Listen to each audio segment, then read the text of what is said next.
Good morning, She Sings Out Loud community.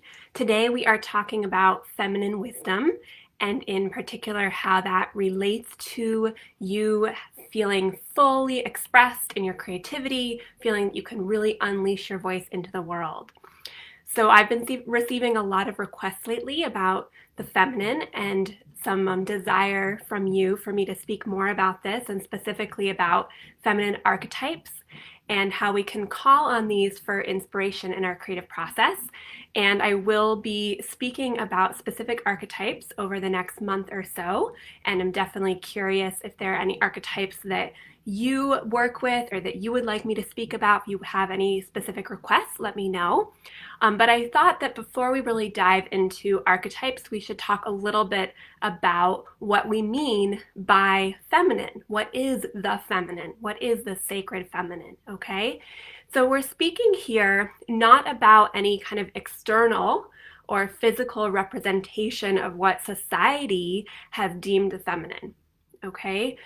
Really, what we're talking about is the sacred feminine, the energetic feminine, and maybe we could call it the inner feminine, which I feel is really the true feminine.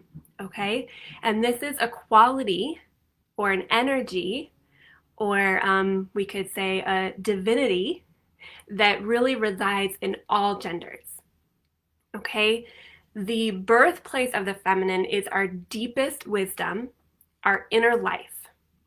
And when we can reclaim this as our source for us to rely on, the source of our freedom and expression, then we can really feel like we're fully in our power and fully unleashing our voice into the world.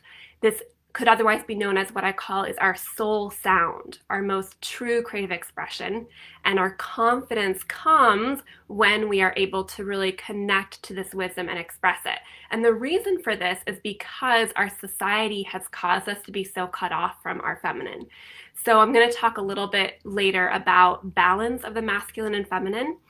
And so it's not that we have to only embody the feminine. It's just that because we've been really cut off, when we are able to really receive this source of energy and wisdom and learn to operate with these different kinds of qualities and connect to the sacred feminine and to feminine archetypes, we as women and femme people will often find ourselves more in a place of power and more whole and more connected to our soul sound and to our true wisdom.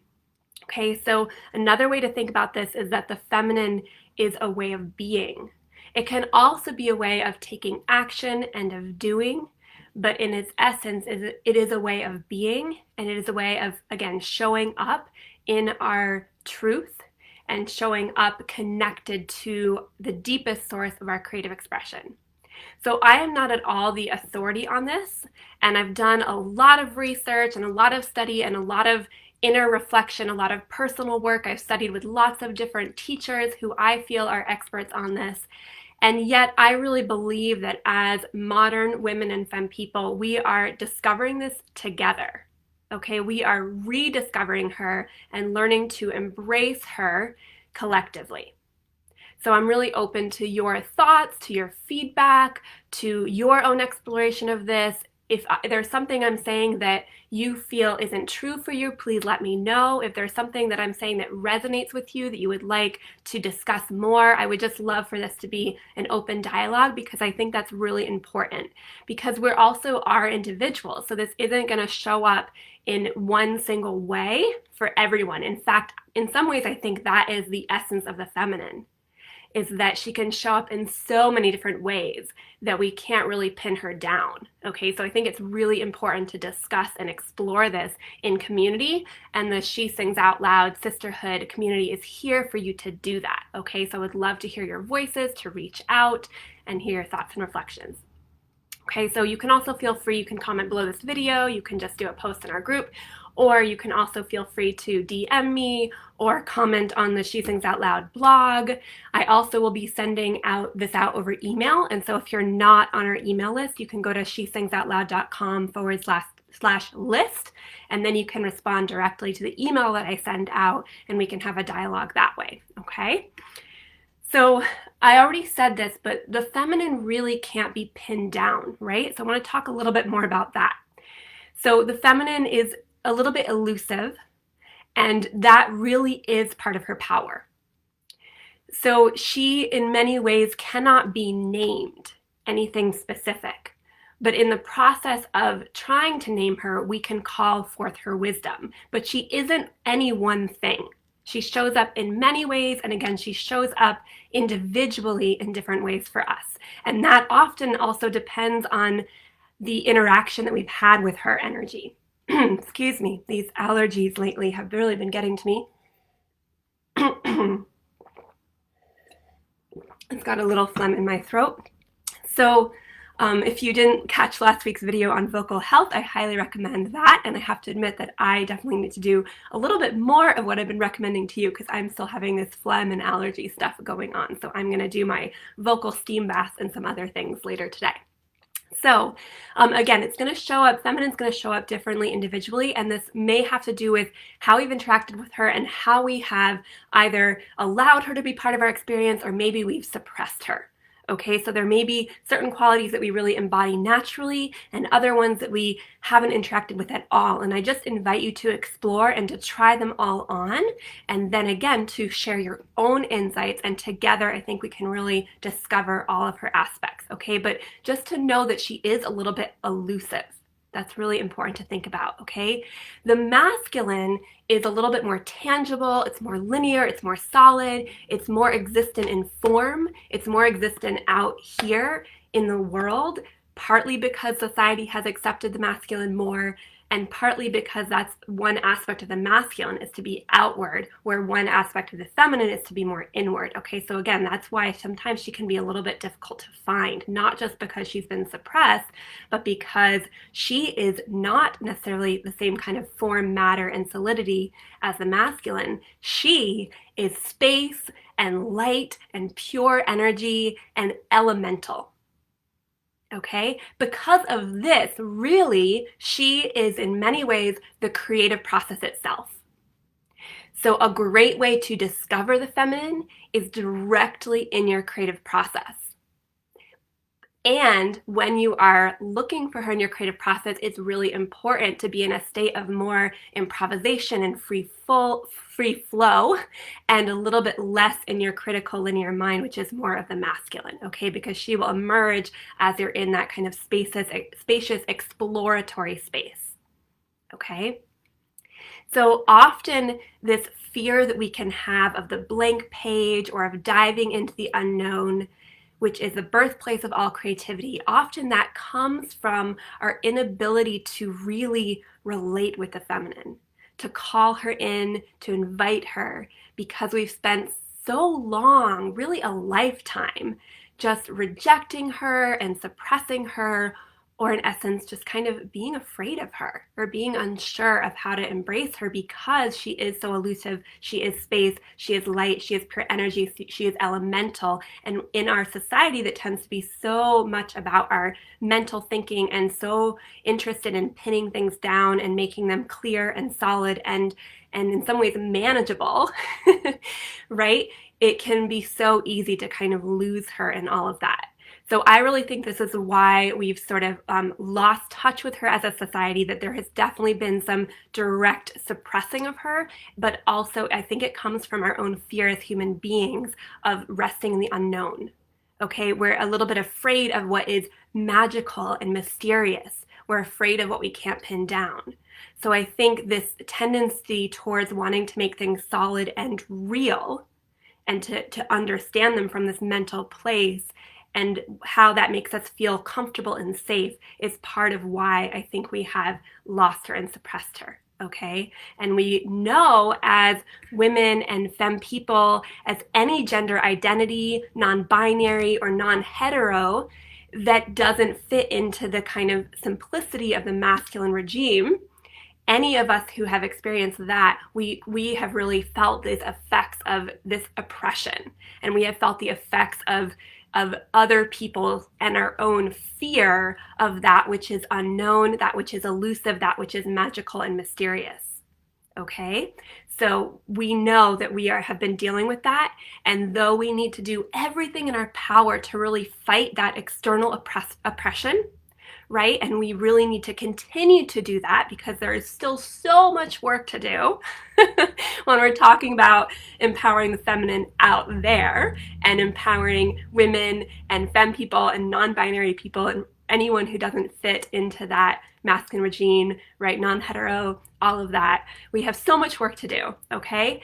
And this today is an invitation to do the inner work, okay? Because though we must do that outer work, we also need to look at how we continue to reject her and suppress her inside of ourselves. Okay, really important to do that work as well. For a long time, the way that women have been able to claim power has been about becoming more masculine, taking on masculine roles, masculine energy in order to have power. And I really feel that things are changing now, and we're in a time where we can really begin to claim our feminine, to reclaim our feminine, and access that kind of power. Because no matter how much we have power in a masculine way, we will not feel whole until we also can feel into our feminine power and we can value that in ourselves. And through embodying that, be part of having her be more valued in society. Okay, so in order to do this, we must also consider balance. We have to consider how we personally can seek balance with the wisdom qualities of the masculine and the feminine, because ultimately they're not separate. They're integrated and they complement one another. Okay, so each of us has a different kind of balance of these energies. But I want to speak to the wisdom quality, the masculine as well, because I think when we first start on this journey of becoming empowered in our feminine, it can cause us to really reject the reject the masculine, which is also rejecting a part of ourselves, because we all have both these qualities within us. And so if we just start to embrace the feminine and reject the masculine, we're still doing the same thing where we're not being whole, right? So we actually want to consider how we can embody the feminine and allow the masculine to be part of our experience, and to consider how we personally balance these two energies and allow them to support one another. So for some people, that might mean that we are more deeply connected to the feminine. We are in a feminine essence, we have a feminine essence, and we connect to our feminine and we sort of operate from the feminine, and then we allow the masculine to serve the feminine, our masculine qualities to serve the feminine. And for others, it might be that they can, I'd say they, because this is not me personally, I have a feminine essence, but I'll say we, for it's a little more inclusive. So for other people, it might be about embodying the masculine, right, as the fundamental, as the essence, and then allowing the feminine to support and to serve the masculine. So it's for you to really look at what that balance means inside of you.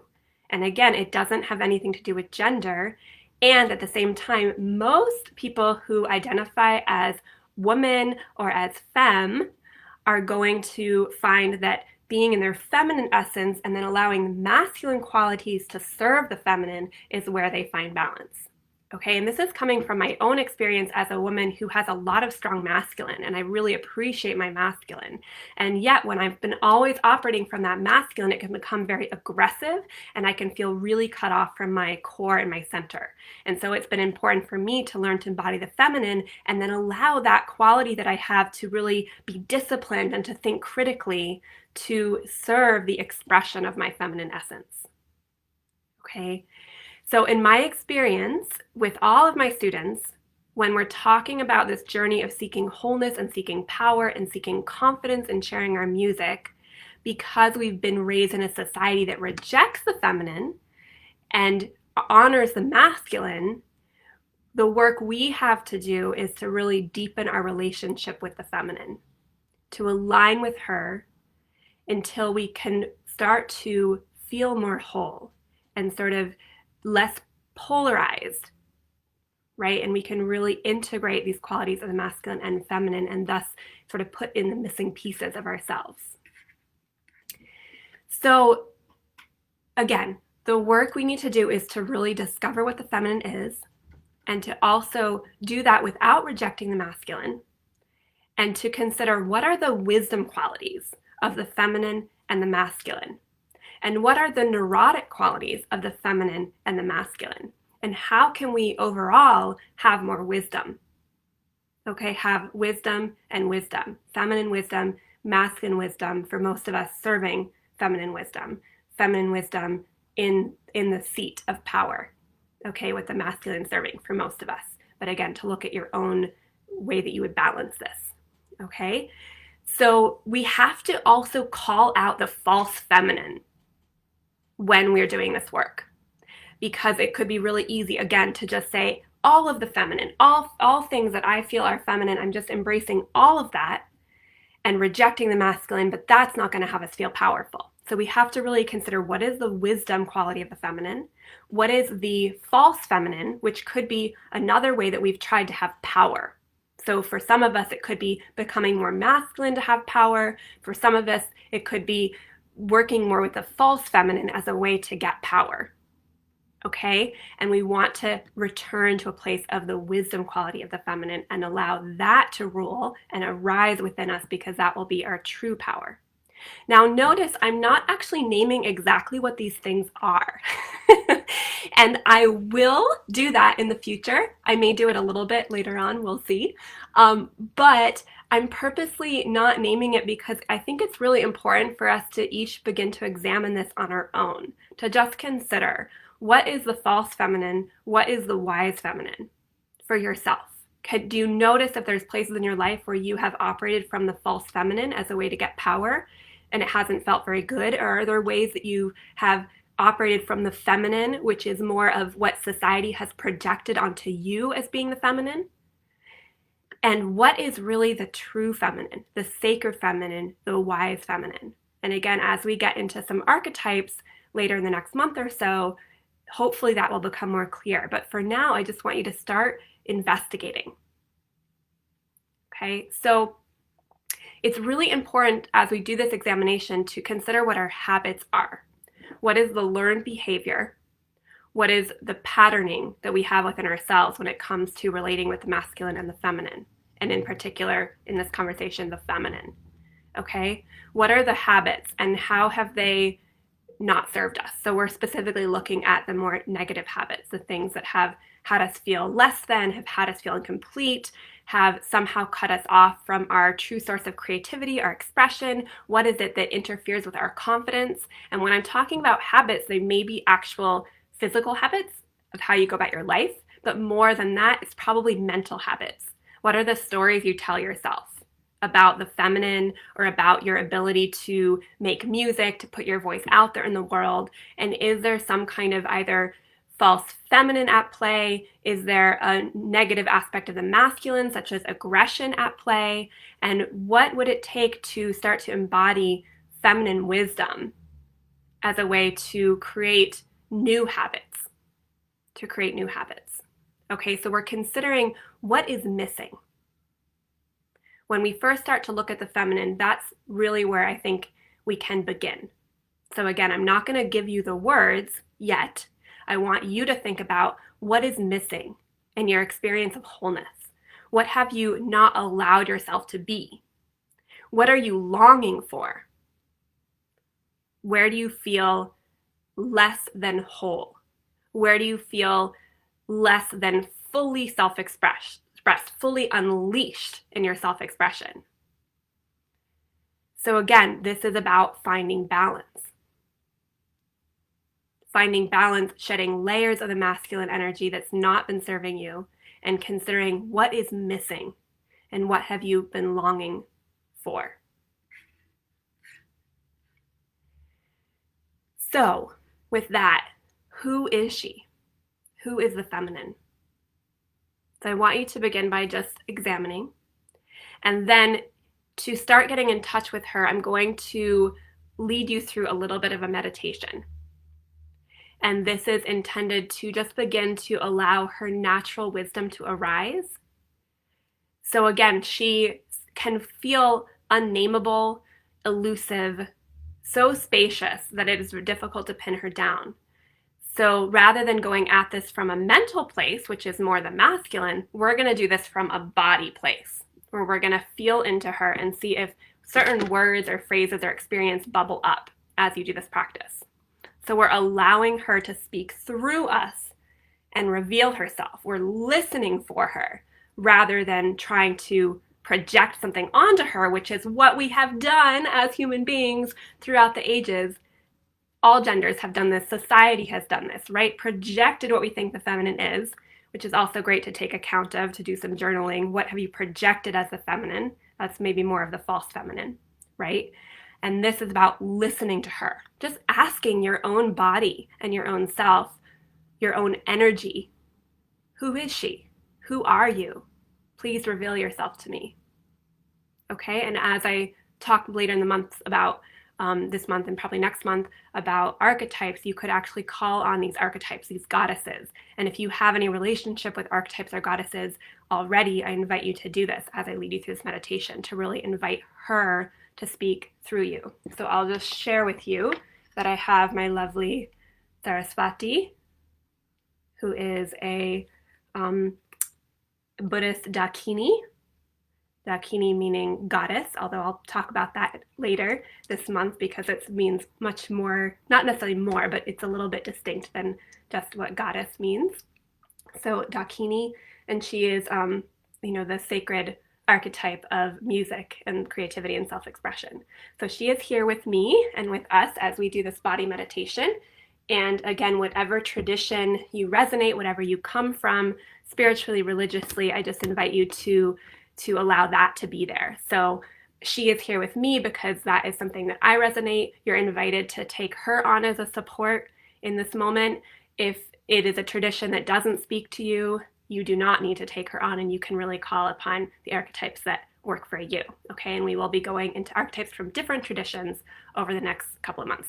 I keep putting it out. I think I'm going to be doing maybe one of these a month, one archetype a month. So it'll be a series over a couple of months that we'll talk about this. So how do we get in touch? Okay, that is kind of the question. We are inviting ourselves to really get in touch with her through this meditation. So you can close your eyes, you can be in a comfortable position and take some nice deep breaths. Exhaling your energy down into the earth, intending to become rooted, really connected with the earth as your support system, as your ground to do this practice. Each exhale, down, down, down into the earth, coming into connection with the lower parts of your body as you do this. And then we're going to begin with a body scan. So from the top of your head all the way down to the bottom of your toes, you're just going to check in with your body. We're not necessarily trying to do anything here. We're just kind of touching with our mind, with our awareness, these different parts of our body. So from the top of the head, you could just notice your head. You could notice your skull. You could feel what your face feels like, your ears, your cheekbones, your mouth, your nose, your eyes, your forehead. Just kind of, if it helps to touch, you could actually use touch, or you could just bring your awareness there, resting your mind, and then traveling down, feeling your throat, both the inner throat and also outwardly the neck and the bigger muscles, the back of the neck, shoulders, feeling into your heart space, and feeling into your whole rib cage, your whole back, going down, checking in with your core, right below your belly button, feeling into your organs, your low spine, down into your hips and into the pelvis, feeling down through your legs, through your knees. I forgot about the arms, so don't forget the arms, shoulders all the way down, arms to fingertips, and then back to the knees, all the way down, down, down, into the feet and into the toes. And then from the bottom up, so now from the toes, all the way into the ankles, up through the calves, through the knees, through your thighs. Again, your pelvic area, your buttocks, all the way into your belly, your core, your low back, all the way up into the rib cage, sternum, chest, heart, the back space of the heart, all the way into your shoulders, your arms, your elbows, your fingertips, up through the neck, through the throat, into the head, into the face. Feel your jaw, your ears, all the way up out the top of the head. And just take a few deep breaths.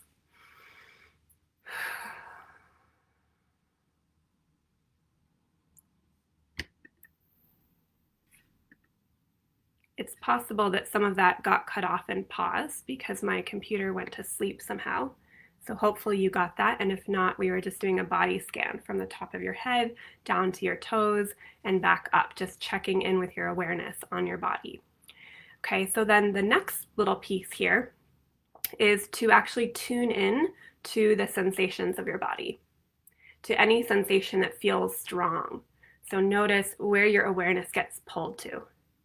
And we're not trying to name what that sensation is. We don't want to say, my shoulder hurts, right? Or I have a little twinge in my knee, or my throat feels a little phlegmy.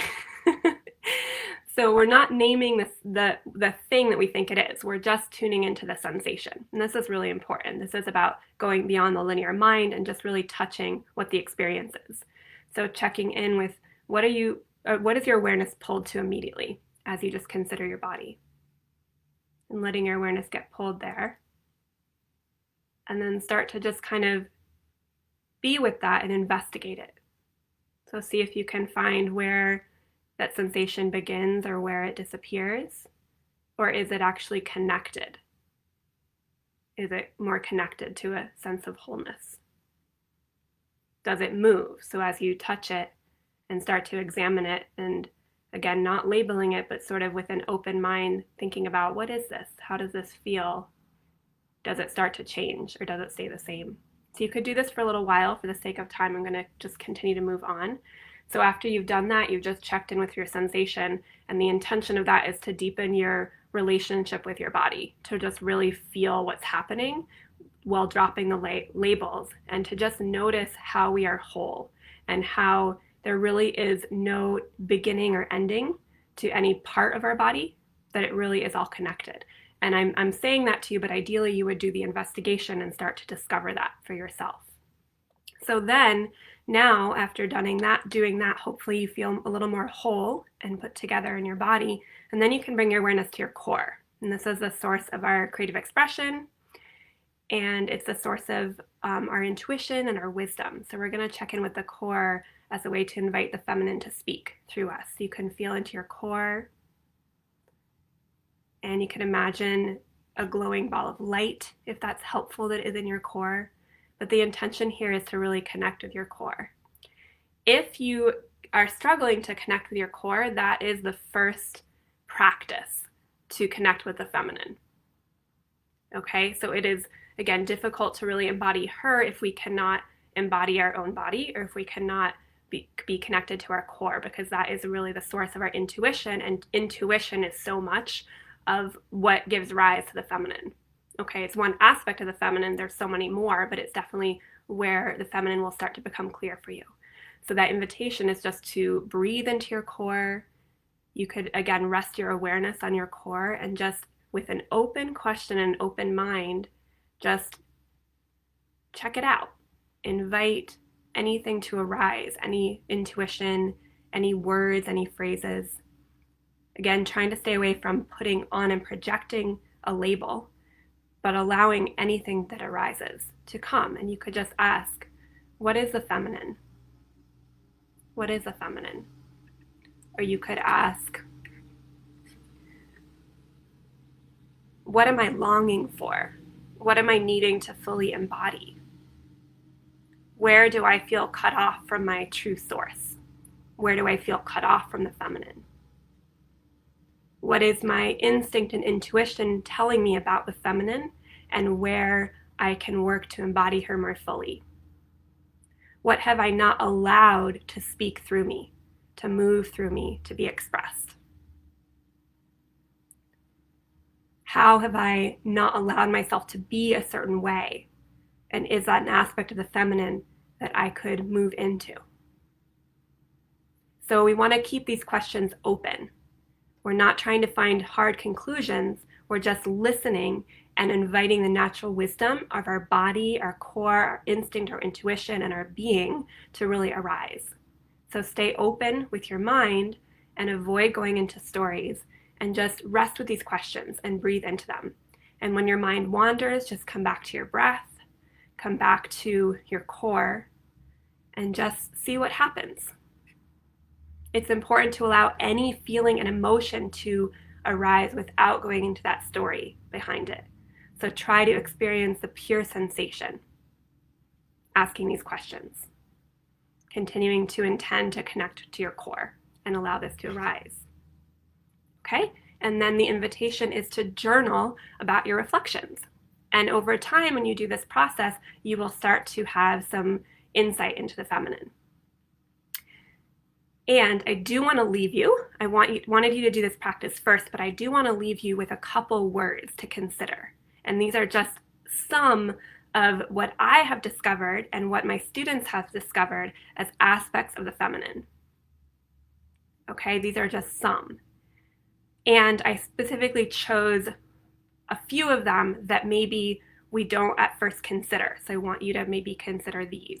And then please share what words come up for you in the comments below this video. And again, I'd just love for us to have a dialogue about this. So here are some words. Chaotic. And again, that element of chaos that we can't quite pin it down. Chaotic doesn't have to be destructive. It can also be creative, but it could also be a little bit of both. But there's this chaotic aspect of things spiraling and swirling and being sort of maybe circular as well. So cyclical is also an aspect of the feminine. Chaotic, cyclical, spacious, compassion, or anything that is heart-centered. The aspect of nurturing or caretaking. Community, communication, collaboration. Vibrant, fiery, flame-like. Instinctive, intuitive, all-encompassing, meaning it can surround everything. It is, again, unable to be pinned down, and it is absolutely massive in its expansion and ability to hold. So ability to hold is another aspect. Luminous. Okay, so those are just a couple things to consider. And again, please share your reflections. Share how this meditation was for you, and if you continue to do it on a daily basis or a weekly basis, let me know how it's going over time, and let me know if there are specific archetypes that you call upon to support this, and I would love to learn about that if I don't know about them, and I will be speaking to ones that I do know about from various spiritual traditions in the upcoming months. So thank you so much for going through this longer Facebook Live today. There was just so much to cover, so I appreciate your time. And please, again, just share what you're discovering about the feminine. Much love to you. Many blessings.